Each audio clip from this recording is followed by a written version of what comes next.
Focus on Headline.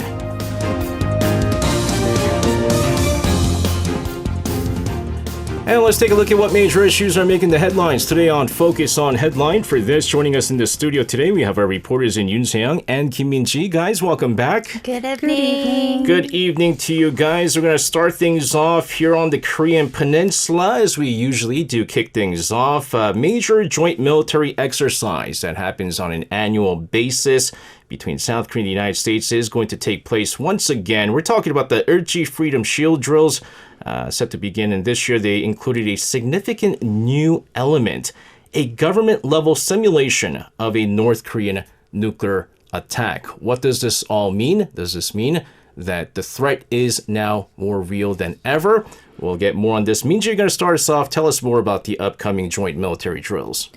Sure. So the Ulchi Freedom Shield exercise, which is a critical U.S. ROK Joint training operation for the defense of the Korean Peninsula, is scheduled to run from August 19th to 29th. And this year's exercise is particularly significant as it will include, for the first time, a government-led drill simulating a North Korean nuclear attack. Now, during the exercise, the South Korean government will conduct a series of preparedness drills that will involve not only the military, but also civilian participation, including evacuation drills. Now, this marks a new approach in the exercise, reflecting heightened concerns over North Korea's nuclear capabilities. However, it is important to note that the military component of the UFS exercise itself will not include a scenario simulating a North Korean nuclear attack. And this has been confirmed by both South Korean and the U.S. military officials, who have stated that while the overall scenario will cover a wide range of threats, including missile attacks, GPS jamming, and cyber warfare, it will not specifically include nuclear scenarios. Now, in addition to the nuclear response drills, this year's UFS exercise will feature a large number of outdoor maneuver drills compared to previous years, with a total of 48 such exercises planned, and approximately 19,000 troops are expected to participate, which is consistent with the previous years, but the emphasis is on live fire and practical training, which is set to increase. Another key aspect of this year's exercise is the verification process for the establishment of South Korea's new strategic command. Now, this command will oversee strategic assets like ballistic missiles and stealth fighters, and it will play a crucial role in deterring nuclear and weapons of mass destruction. The UFS exercise will also see increased participation from member countries of the United Nations Command. The Neutral Nations Supervisory Commission will be on hand to monitor compliance with the Armistice Agreement. Now, as expected, North Korea has expressed its opposition to these drills, viewing them as a preparation for an invasion. However, the ROK-US alliance maintains that these exercises are purely defensive and essential for ensuring regional security. So it's going to get interesting with their statements for this year's Ulchi Freedom Shield exercise, because if they're going to add in a nuclear attack simulation for the very first time, right, to simulate North Korea shooting off a nuclear bomb or something like that, the way that they're going to respond to it is now South Korea and the United States are going to attack us with nuclear weapons, right? They don't consider this defensive in nature, right? They always say it's an invasion tactic and stuff like that. Right. And now they notched it up a bit here. Now, because South Korea does not have nuclear weapons and it uses, of course, the U.S.'s nuclear assets, they'll basically go, well, it's the U.S. now who's planning to use nuclear weapons against us, and it's going to further give them a reason to continue to develop their nuclear weapons, because they consider their nuclear development as a deterrence measure, right? Mm-hmm. They call it defensive in nature, despite the fact that, they're always threatening to use their nuclear weapons and, shoot it off on the 48 continental U.S. and Japan and all the U.S. bases and South Korea and things like that. But it's going to get probably going to be met with some severe provocations. But how the allies are going to respond to this is going to be the big question. Speaking of North Korea and their provocation, once again launching their waist-carrying balloons towards the south on Saturday evening. The Joint Chiefs of Staff reporting that around 240 of these balloons were identified, but not many of them actually arrived in South Korea. Seung, let's get the details on this. Yes, according to the Joint Chiefs of Staff's briefing released on Sunday, North Korea launched approximately 240 waste balloons from Saturday afternoon into the early hours of the next day. However, many of these balloons failed to catch the wind and drift back into North Korean territory, with only a few reportedly landing in northern Gyeonggi-do province. And despite the presence of southern and southwestern winds, North Korea forced the balloons into the air, leading to what can be seen as a pointless exercise. And this action, undertaken even as the North is focused on flood recovery efforts near the Amrokgang River, underscores North Korea's continued intent to engage in psychological warfare and provoke the South. And this marks the 11th such incident this year and the first in 17 days since the last launch on July 24th.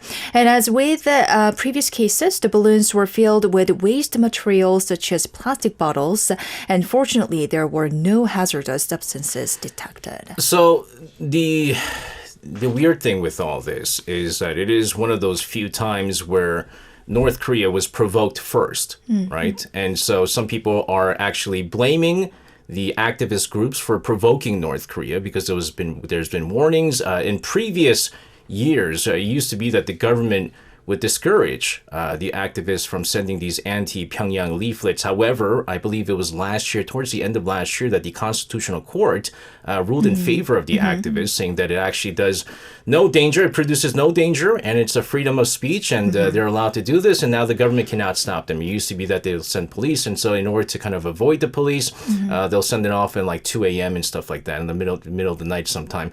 But it definitely was provoked. However, it continues, right? It continues, but there's also some voices who are calling for a more aggressive response, like shooting down the balloons. But the military has maintained its current policy of retrieving them once they do fall onto the ground. Tell us what the reasons behind this is. Well, South Korean military's approach is believed to be aimed at avoiding further escalation of tensions.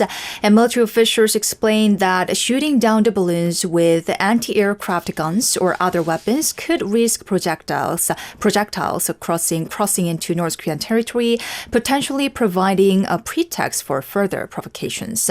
Additionally, with each balloon carrying up to 10 kilograms of materials, exploding them mid-air could lead to even greater damage on the ground.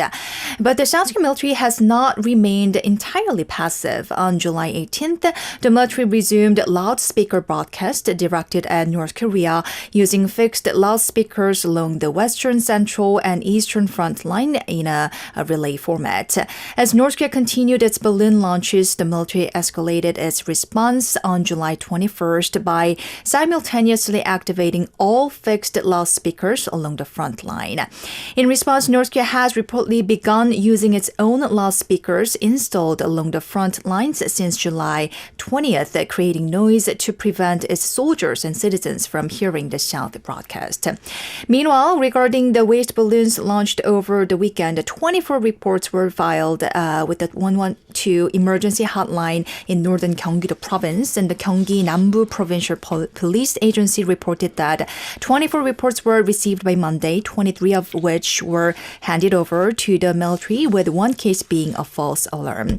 Unfortunately, there have been no reports of damage, such as fires caused by the balloon landings, unlike the incident last month. Yeah, and shooting it down, I mean, obviously it's dangerous for a number of reasons, but they were saying that not all balloons, but more balloons have been basically embedded with these like time sensors. So after it's remotely activated or something like that, so that it pops at a certain time and then it falls down. Which, I mean, it's still very, very dangerous. Not all of them. I guess they can't afford to have in all the balloons, but it does pose a great deal of danger at times, and then luckily it hasn't been too much of a damage. But we've talked about before, trash-filled balloon landing on a car, for instance. Right. Luckily there was no one inside the car, but this has got to stop.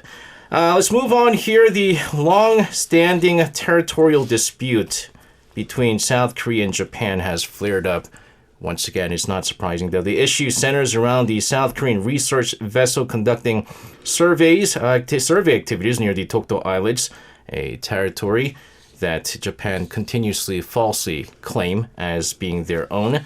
The Japanese government issuing a strong protest against these actions. Never knew it was illegal. Doing surveying in your own territory. Minji, let's get the details of this.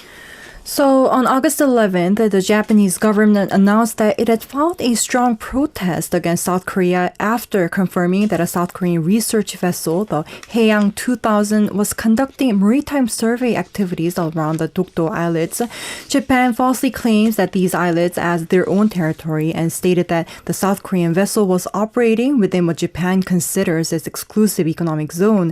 According to Japan's Ministry of Foreign Affairs, the South Korean vessel was observed deploying a wire-like object into the sea, and Japan insists that no prior consent or application for these activities was received from the South Korean side, which prompted their swift response. And following this, Japanese officials reached out to their South Korean counterparts to demand an immediate halt to the survey.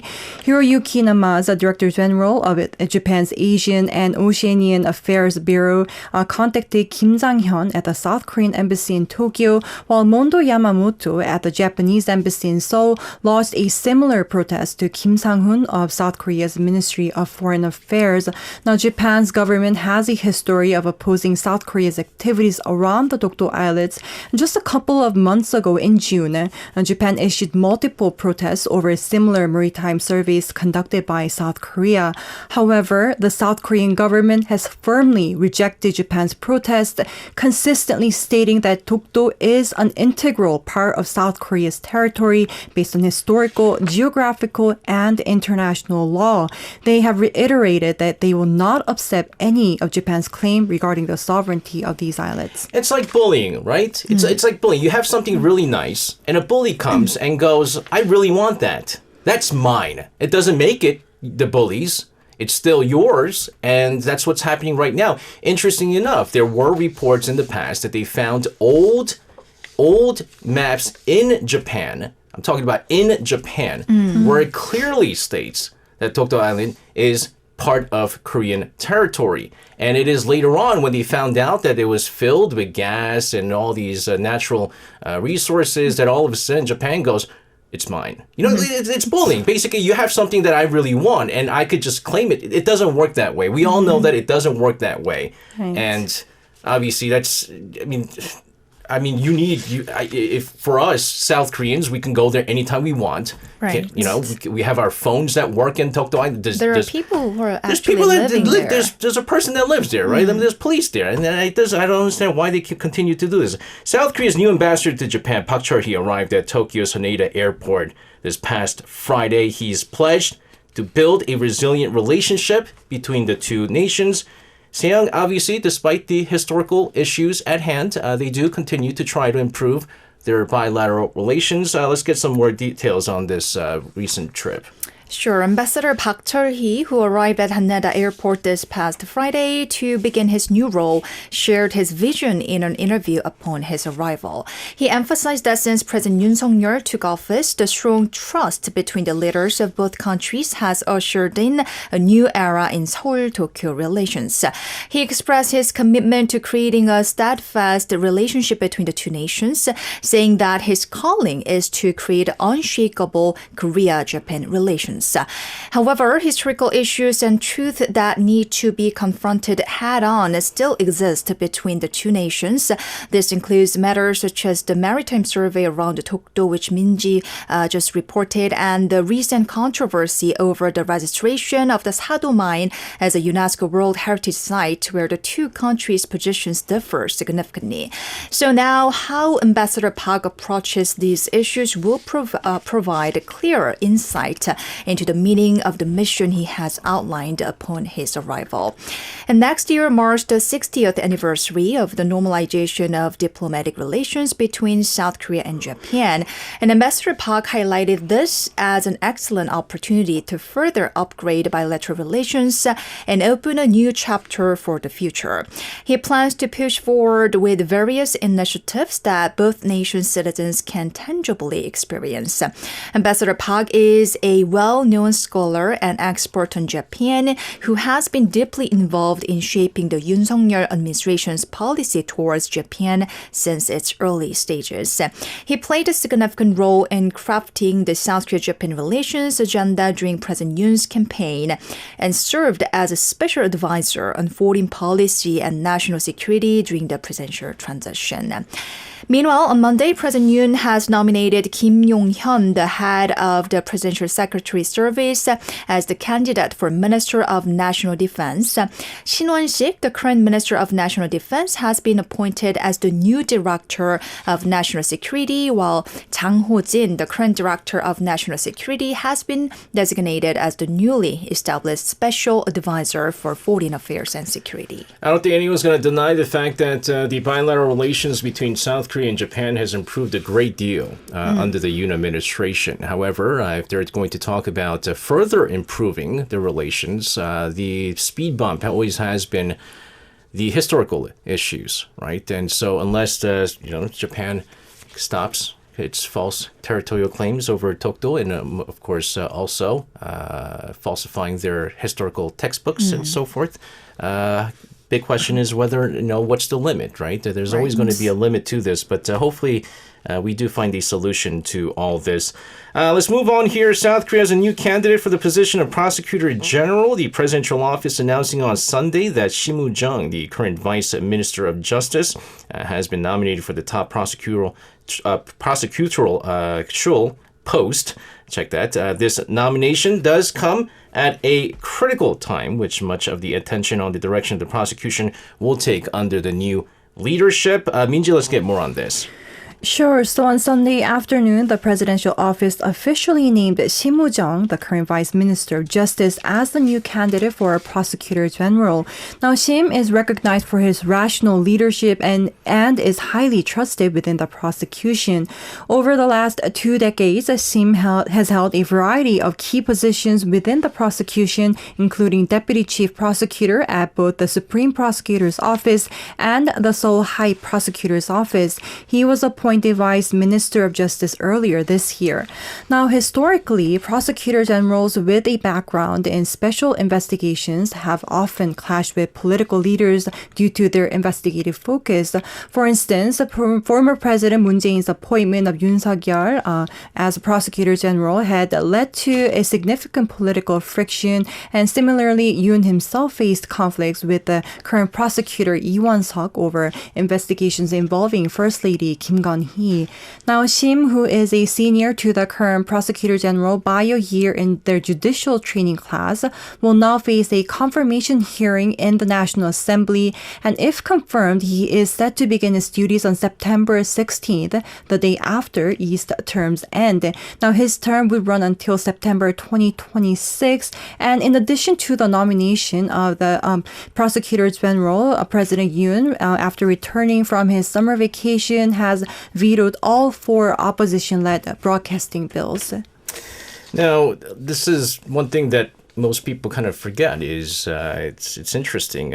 President Moon Jae-in was the person that had appointed President Yoon Suk Yeol as the Prosecutor General, but the big clash at the time was, if you guys remember, the Moon administration was looking for a prosecutorial reform, right? Basically saying that there's too much power within the prosecutors and they're trying to even it out with the investigative powers, and that didn't fare well, and there was the clashes, and of course President Moon also had some controversies over the Justice Minister nomination, and there was another clash with that, and so leading up to that, and sort of President Yoon became sort of the face of the conservatives and going up against the Moon administration, and now he was able to garner enough support from the conservatives in order to win the presidential election back in 2022. And again, now you have this friction, like we said, with Lee Won-suk, and we talked about the lack of reporting to the prosecutor general, which kind of sparked a lot of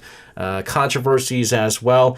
And so it's always going to happen, but this one's going to be an interesting one, and there's going to be a fierce opposition from the main opposition main opposition parties, or I should say just the opposition parties, I should say, because of the nomination here, saying that you're basically picking someone from the Yoon administration, and you have to look for someone who is unbiased, but yet you're picking someone from the cabinet members. So again, big rift coming between the rival parties soon in regards to this.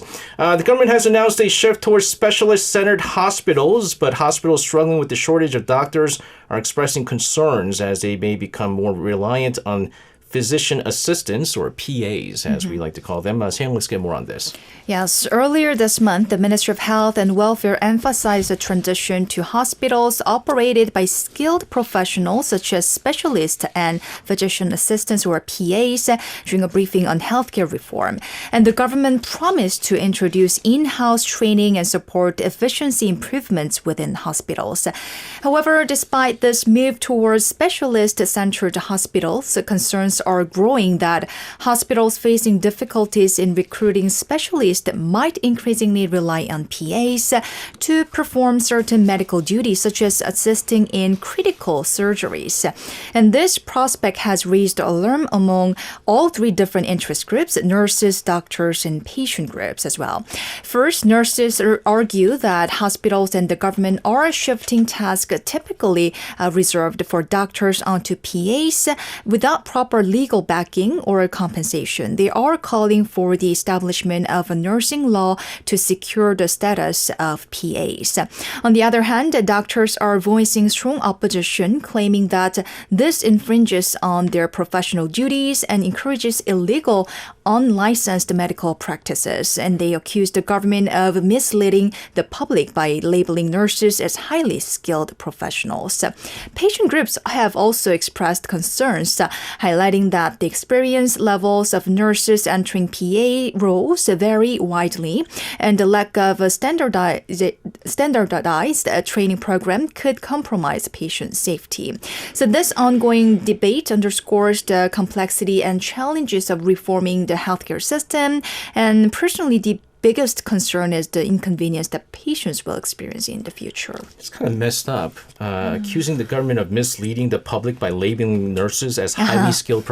They are highly skilled professionals. I mean, obviously, they don't have the same kind of creds as a doctor would. Obviously, they don't go through the same studying, years of studying. And yes, doctors are obviously more skilled medically because of their studies and things like that. But there are nurses who are called 수간호사. A lot of resident doctors, interns heavily rely on them. Oh, absolutely. And there's people that are even higher than 수간호사s, or like the top nurses. My aunt's been at the Samsung Center for Samsung Health, the medical center for 38 years or something like that. Got to respect them. Let's move on to some weather and energy related stuff. We're looking at intense heat wave. We're going to be talking to an expert in regards to this unusual heat wave that's been gripping South Korea. It's impacting both the power consumption and our daily lives as well. Temperatures soaring, setting records, electricity use hitting unprecedented levels. Nights, because it's not even a tropical night, it's a super tropical night. It's when nights are like 30 degrees Celsius. It's pretty rough. People are losing sleep over this. Minji, let's get some details on this. Sure. So South Korea is currently experiencing one of its most intense heat waves on record, and on August 7th, as temperatures soared around 35 degrees Celsius, the nation's electricity consumption reached an estimated 100.203 gigawatts at 3 p.m.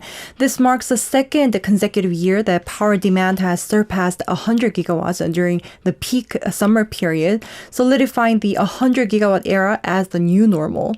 The Korea Power Exchange reports that this is the third highest electricity consumption in history, following similar peaks on August 7th and 8th last year. The growing reliance on air conditioning driven by climate change-induced heat waves and the rise of AI technologies is pushing electricity demand to record highs. Notably, solar power is playing an increasingly significant role, contributing 17.6% of total demand on August 7th.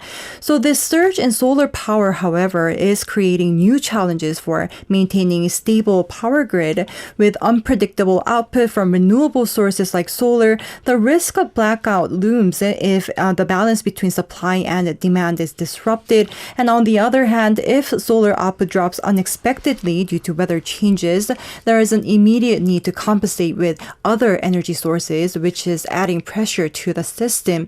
Meanwhile, the heat wave is not letting up with super tropical nights where temperatures don't fall below 25 degrees Celsius continuing in major cities. Seoul recorded its 22nd consecutive tropical nights on August 11th, making it the third longest streak in 118 years. Incheon and Busan have also endured long stretches of tropical nights with 20 and 18 consecutive nights respectively. Now, as we head into the next week, Korea Meteorological Administration predicts that the heat will persist from August 15th, Korea's Liberation Day, through August 22nd. Temperatures are expected to remain slightly above the seasonal average, with daytime highs ranging from 30 to 34 degrees Celsius. Yeah, but see, the thing is, it's like it might be 30, 34 degrees, but the perceived temperature is not like that because the humidity has been so rough. I rode the public transport for the first time this summer. When? On Saturday. On Saturday. Because I was going out for hot. drinks. And, you know, I don't want to call petty because it costs expensive. It's expensive.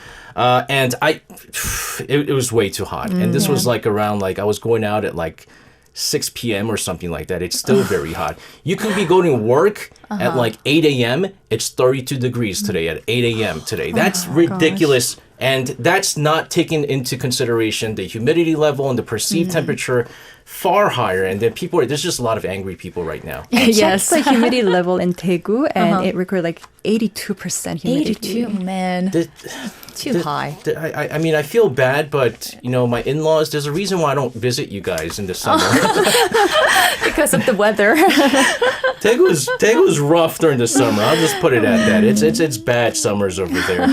Let's move on here. There's been a lot of clashes, a lot of development in this over 2-year-long war in Ukraine. Well, not only has the clash gone into Russian territory, but there's a lot of back and forth between Moscow and Kyiv right now. A fire broke out at the Zaporizhzhia nuclear power plant in Ukraine, which is basically Europe's largest nuclear power complex. It is currently under Russian control. The fire caused damage to one of the cooling towers, but fortunately no reports of an explosion risk or anything like that. They're blaming each other for the fire here, and I believe there were accusations at each other at the Zaporizhzhia nuclear power plant in the past as well. Not the first time, but anyway, Sayoung, let's get the latest on this. Yes, indeed, a tense situation unfolded over the weekend. According to Russian authorities, emergency crew were working to extinguish the fire at the Zaporizhzhia plant on Sunday. And like mentioned, although the internal structure of the cooling tower was seriously damaged, officials have stated that there is no danger of an explosion. The fire has sparked a war of words between Russia and Ukraine. The Russian State Nuclear Corporation, Rosatom, issued a statement accusing Ukraine of committing a nuclear terror attack. However, Ukrainian officials have countered this claim, arguing that Russian forces facing pressure from recent Ukrainian attacks on Russian soil set the fire themselves in an attempt to blame Ukraine. And the broader context of the conflict reveals escalating tensions as Russia retaliates against Ukraine's surprise attacks on Russian territory. And ground battles have been raging for 6 days since Ukraine launched an incursion into Russia's southwestern Kursk region on August 6th. And following setbacks in their previous counteroffensive last year, Ukraine's recent attacks on Russian territory have provided a much-needed morale boost, potentially rekindling international attention and Western support. However, as the battlefield extends into Russian territory, civilian casualties and a growing number of refugees are becoming an increasing concern. Ukraine. So the devastating impact of this war continues to deepen, leaving scars that will last long after the fighting ends. Well, I'm not saying who's right and who's wrong here, but normally, if let's say Ukraine does want, obviously, their Zaporizhzhia nuclear power plant back. If they want it back, I don't think they'll set it on fire and risk, kind of destroying all of this, right? It makes you think. But the other question mark is, and I have to do some research on this. I'm not 100% sure, but when Ukraine gets all these weapon support from like the United States and some of the EU countries, I always thought it was kind of on the context that it's used for a defensive reason, right? To defend their territory. Right. But now they're going into Russian territory, which could, ultimately spark an even crazier clash. And I believe Russia has responded to that by basically conducting all these airstrikes on major cities in Ukraine, including Kyiv. So again, I believe it's like, what is it? 2 years and 6 months, 2.5 years that this has been going on. Tensions also in the Middle East, escalating rapidly. Reports suggesting that Iran may be planning a large-scale attack in Israel within the coming days. I believe August 13th is a Jewish holiday where fasting happens as well.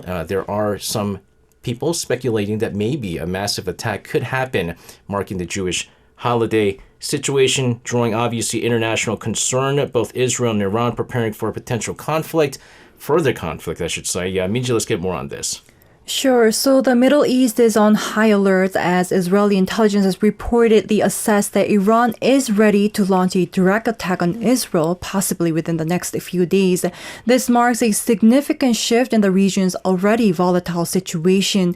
Israeli intelligence suggests that the Lebanese militant group Hezbollah, which is supported by Iran, might initiate the attack with Iran then directly joining in. Sources indicate that this potential assault could be larger in scale than the Iranian attack on Israeli territory that took place in April.